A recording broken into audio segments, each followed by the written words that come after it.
What does it do, YouTube? I'm Scotty, and welcome back. This is a new episode of Scotty Says, Volume 2, Episode 2. And today's episode, ladies and gentlemen, buckle your seatbelts. Today's episode may well be addressing the most important question of all time. Are we alone in the universe?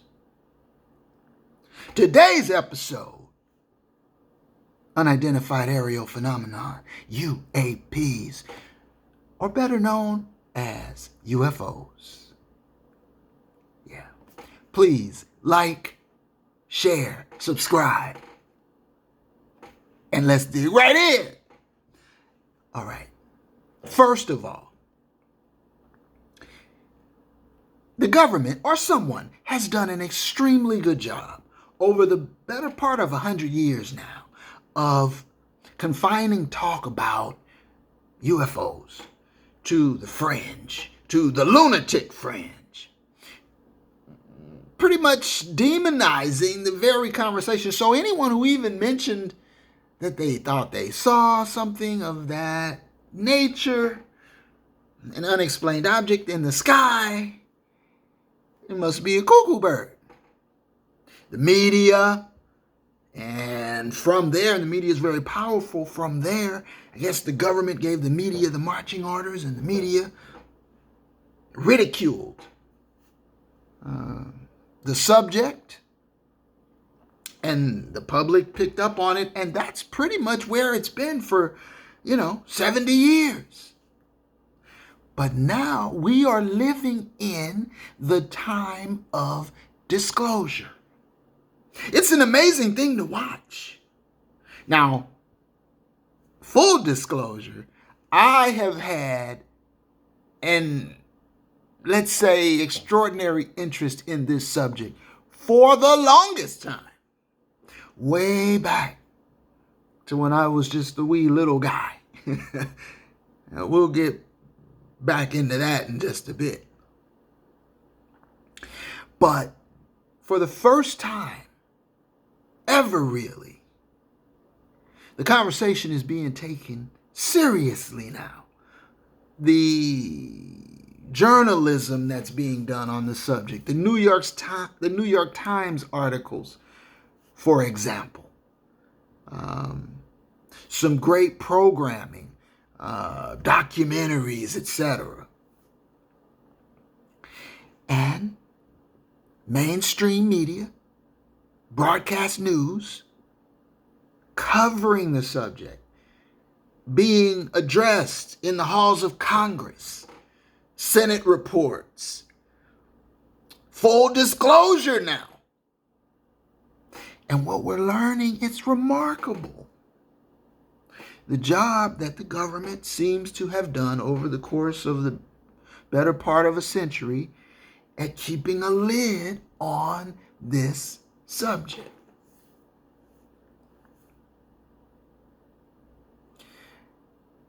But it looks like, as with most things, the truth is coming out. Now we're seeing videos that have been authenticated by the government from Navy fighter pilots, from aircraft carriers, from battleships, radar, all manner of high-tech, sophisticated equipment, and the equipment operators attest to the fact that there are things flying around in the skies that defy explanation. And they're not random to the extent that you see it once here or once there, but it's all the time. They're seeing these things all the time.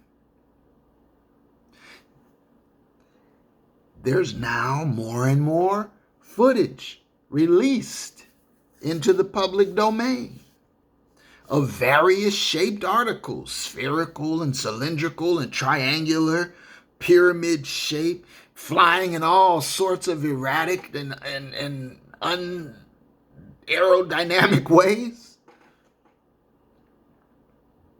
These aren't, because, in the past, it was said, well, these are hoaxes and people are faking these photos and these videos.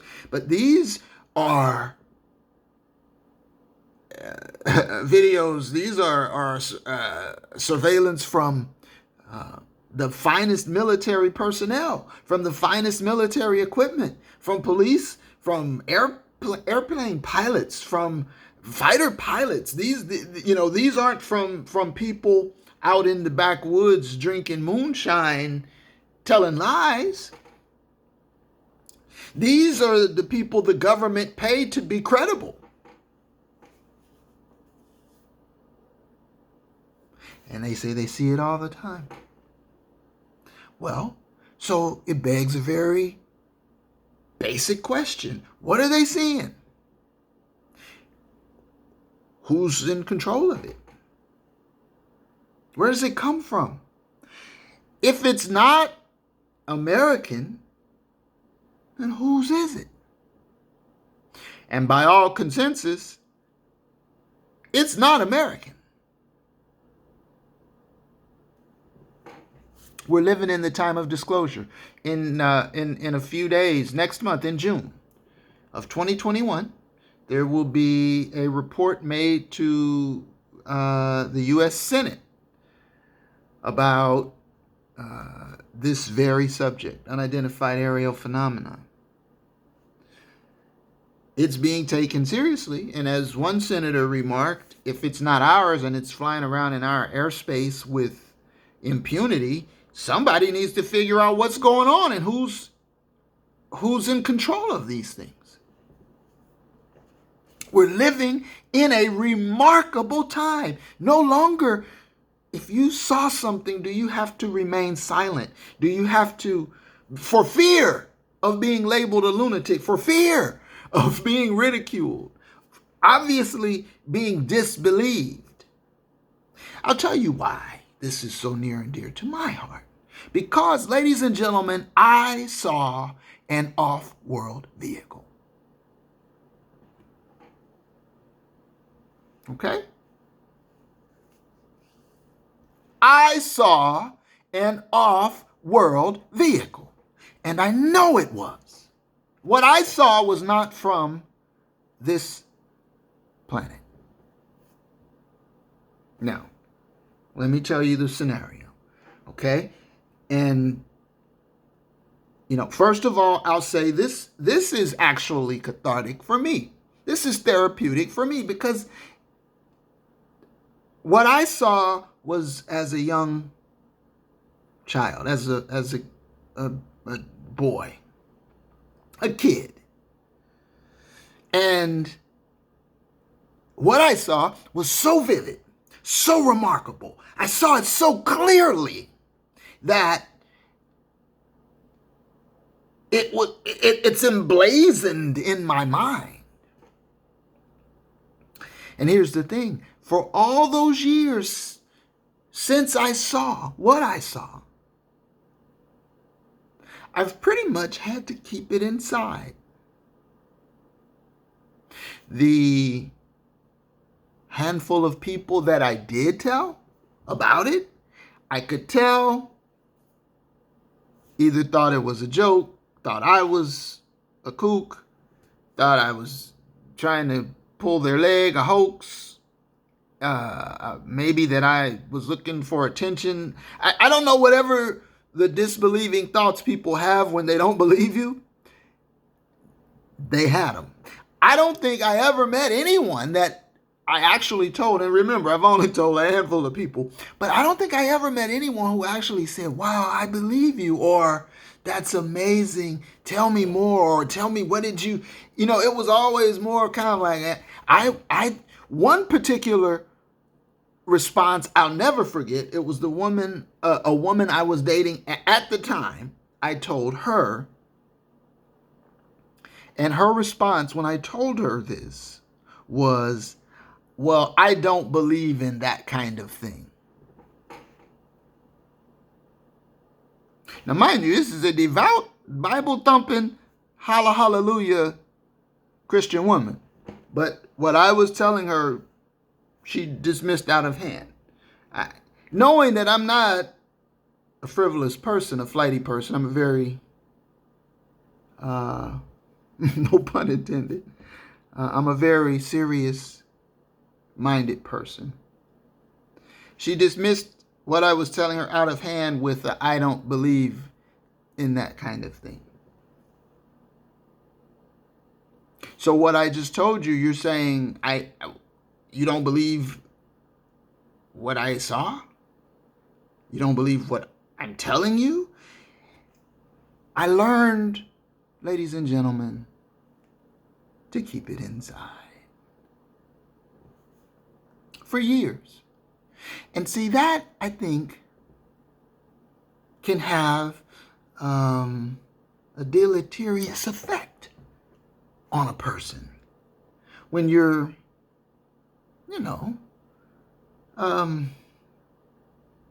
when something so remarkable, so earth-shattering in your mind happens, or you're witness to it, and yet no one will believe you to the point where you don't even want to tell anybody. That's the environment that I grew up in. So for years after the event, I kept it to myself. Even though I saw the most remarkable thing ever. Okay. Let me tell you what happened. I'll set the stage. It's the late 1970s, 78, 79. And I'm visiting my uncle. Shout out Uncle Milton. I'm visiting my uncle, who at the time lived and worked down south, as we would call it. I'm a city guy living in the Midwest in St. Louis, but my uncle had moved for work to Mississippi. Mississippi. And for a couple of months, 6 weeks or so, during the summer, at this point in time, I realize now, looking back, it was a break for, my mom or the other people around, but I would go down to spend the summer in the South, a few weeks in the South with my uncle. Now, for a year or two, he lived in Mississippi. He was into the welding and plumbing profession, and he worked at shipyards. And eventually, after a year or two, he moved from Mississippi to Louisiana, to New Orleans, actually to Avondale. And I would go there to see him during the summer. But this particular summer was the Mississippi visit. I had gone down there, and there's not a lot to do. It's sort of backwoods boonies. But the one thing, I was always interested in aeronautics and astronomy, flight and the sky and heavenly bodies. As a kid, always, I had as a little guy, I had a little telescope, and I'd look up and try to see what the moon was doing or something. I grew from that. I eventually got very interested in model rocketry. And I would build little model rockets and launch them in the park on Sunday afternoon, and the module would separate and parachute back with a little camera in it. Oh, it was big fun for me, you see. And I always found interest in flight, helicopters, airplanes, birds, flight. Just intrigued me. So I would study just planes as they fly overhead. Even as a kid, always thinking, I'd look forward to the point when I would fly somewhere at some stage.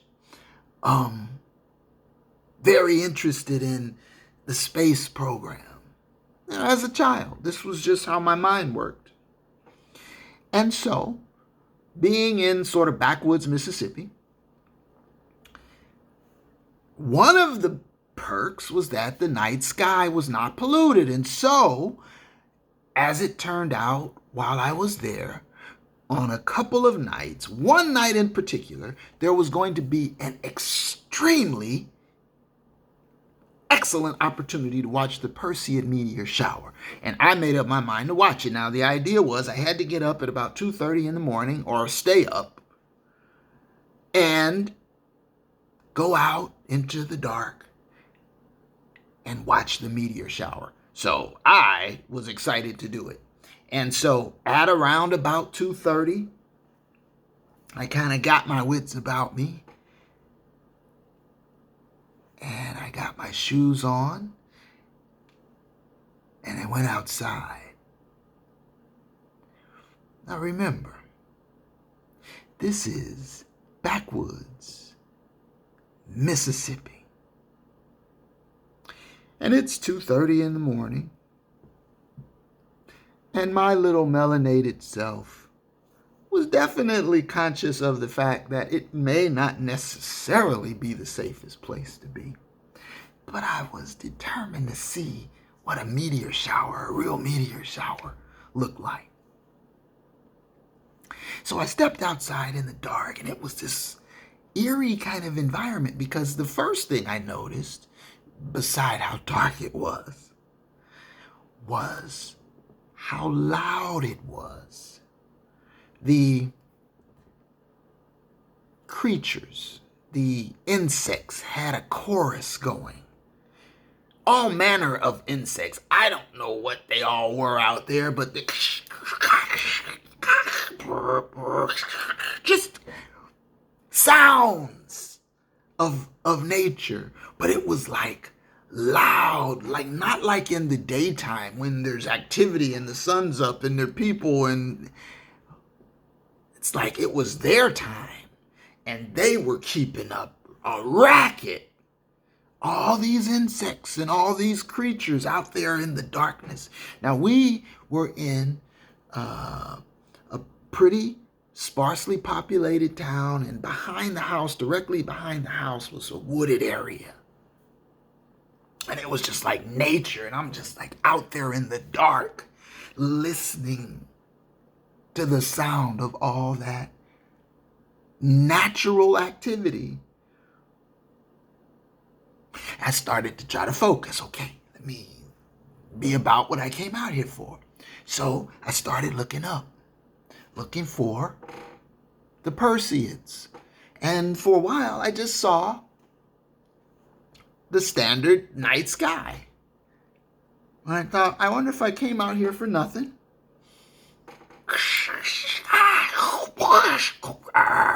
Still, a chorus of creatures. And then I saw a streak of light, a pinpoint of light streak across. And it was followed by two more, like right behind it, almost like in a V formation. And I was like, oh, that was it. That was the meteors. Well, unbeknownst to me, that was like the prologue, the preamble. That was just the beginning. And they started coming across. And in my child's mind, I remember thinking, oh, wow, they're silent, because I guess I expected, like on a cartoon or something, that you would hear them go pew, pew, pew, pew, pew. But no, silent. But I saw them streaking across in 2s and 4s and 3s. The Perseid meteor shower. And I thought, whoa, look at that. And I watched it for a good 10 minutes, I'm guessing. And as I'm looking up, I saw way, way, way off in the distance another point of light. But the only difference with that one and the meteors was it seemed lower, but more striking, it was flashing. Like it was colorful, but way in the distance. And I continued on watching the sky, looking around, And I noticed after a few more minutes that the colorful dot seemed to be a little closer than when I first picked it up. And it drew my attention in. This colorful little twinkling dot. And I didn't know if it was a meteor or a star or a plane way in the distance or what it was. But it was definitely colorful. Twinkling, for sure. And I kind of started to focus in on that. And the crazy thing I noticed about it was it was moving, but not like the other things. It wasn't, this is what I kept saying when I tried to describe it later. It wasn't flying right. Because an airplane, it flies the way it flies. It's on a trajectory and it goes, and it might look like it's slow, or it might even look from a distance like it's not even moving. But this thing wasn't flying that way. It wasn't moving that way. It seemed to me to be in one place, fixed, twinkling, and then in another space, not in the same space, not super far, but it looked sort of like it was jumping, I said, is how I described it. And I thought, the distance and my eyes and the atmosphere and everything and the plane and the night, and I was a little sleepy, and it all can play tricks on you. But I kept watching it. And this is where it became the most incredible observation I've ever seen, ever experienced. Because this little dot started to get closer to me. Not in a straight line, but by darting or jumping. It would be in one spot in the sky, fixed, twinkling, and then at another spot. And I thought, how is that? And then at a different spot. Still in the same vicinity, but definitely not where it started. And before long, all I could see, all I could focus on was that twinkling, multicolored dot. That flashing dot in the sky. Well, before much longer, it seemed to me that it was close enough now that I could see it was coming towards me. And now it didn't dart, it was moving, gliding. And I stood there watching this. And then it was right there. And what I saw was a spherical object, circular in shape. And it had lights. This is what was so remarkable about this object to me, beside the fact that it was a circular disc floating, but the lights on this craft. The colors were so vivid, so brilliant. They were positioned underneath the bottom of the disc, and they were flashing, rotating underneath the craft, flashing in a counterclockwise direction, and the colors were red, blue, green, yellow, red, orange, blue, green, yellow, red, and it would pulse, strobe. One color red would flash and go out, and then yellow would flash and go out, and then green would flash and go out, and then blue would flash and go out in a counterclockwise strobing pattern underneath the bottom of this disc. I would estimate now that the disc had to be a couple 100 feet in diameter. It was pretty big. And at that point, it felt like it was flying right over my head. It felt like it was descending on a diagonal and flying directly over the house.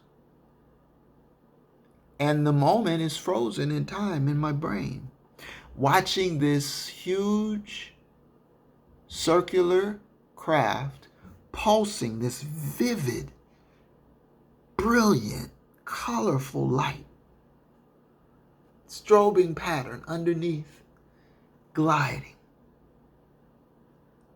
above me. 500 feet above me, maybe? Low.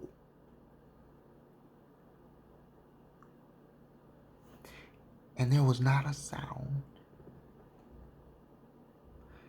I don't remember a sound. Like I was in a sound envelope. All the nature, the critters, all the chirping and beeping and crying out, all of it silence. The craft, not a sound.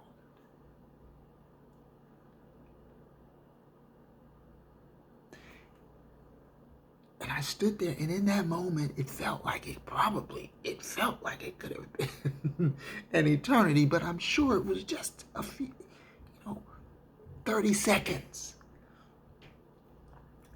And there was a point where your brain, it scrambles, and you're trying to process what you're seeing and make it make sense. And then it hit me.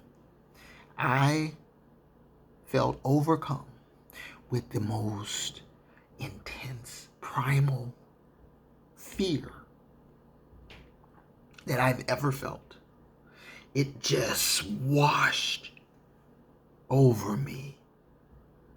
And I instinctively turned to bolt for the front door of the house.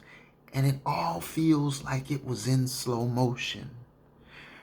I look back as I'm running for the door, and the craft, pulsing light silently, gliding, floating right over my head. I grab the doorknob and run inside the house. And where the room I was sleeping in that summer was positioned, it looked out over the backyard and over that wooded area, the tree line out behind the property. And I ran from the front to the room I was in, locked that door, opened the window, looked out, and over the tree line, all I could see in the darkness was this deep red glow. No flickering, no pulsing, no colors, no flashing. The trees, the tree line were lit up with a deep but vivid red glow, where I can only imagine the craft had come to rest. And I watched out of that window for I don't know how long before finally the glow dimmed and went to dark.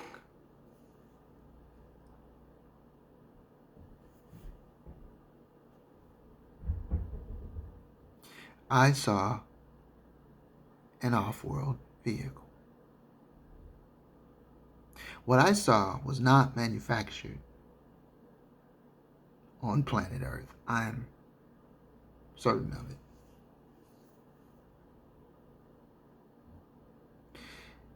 The way it flew, the size of it, the vivid nature of the light pattern. That's not something that was trying to hide or be concealed. It was so vivid.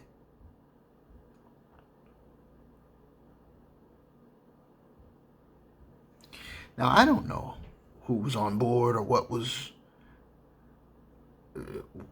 where it came from or who built it or who controls it. But what I do know for that year, 40 years ago plus now, the U.S. government didn't build that.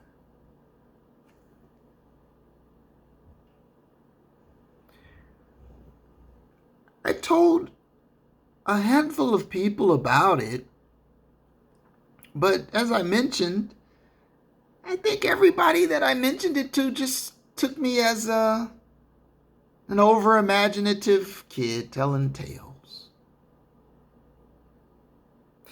Here's an important note. The place in Mississippi, the town, was Pascagoula, Mississippi. Now, for most people, that means nothing. But for those who are in any way knowledgeable about ufology, they know that Pascagoula was the site of one of the most famous alien encounter and abduction cases in UFO history. Now, I didn't know that, of course, at the time. In fact, I didn't learn that until 30 years after what I saw.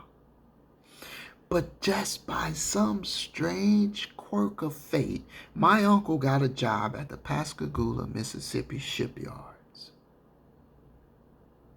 And for a year or two, he had a house in Gaucher, just down the road from the shipyards in Pascagoula. And I, the kid who was interested in meteors, just as fate would have it, went to visit my uncle in Pascagoula, Mississippi for the summer. And I saw there an off-world vehicle.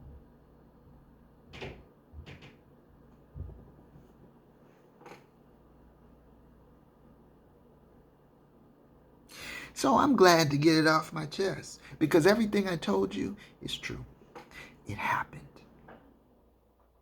And the people who say, oh, you were a kid, or oh, you don't know, or oh, you're making it up, or oh, you're seeking attention, all of you, you can go to hell because I have no reason to lie. My life is plenty filled with many enough other things that I don't need that. But it's true. I saw it with my own two.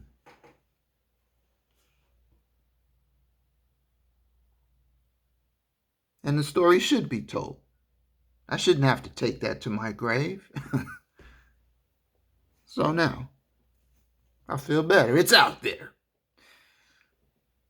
And as I say, more and more and more, I'm finding out I'm not alone. others have seen the same kind of thing.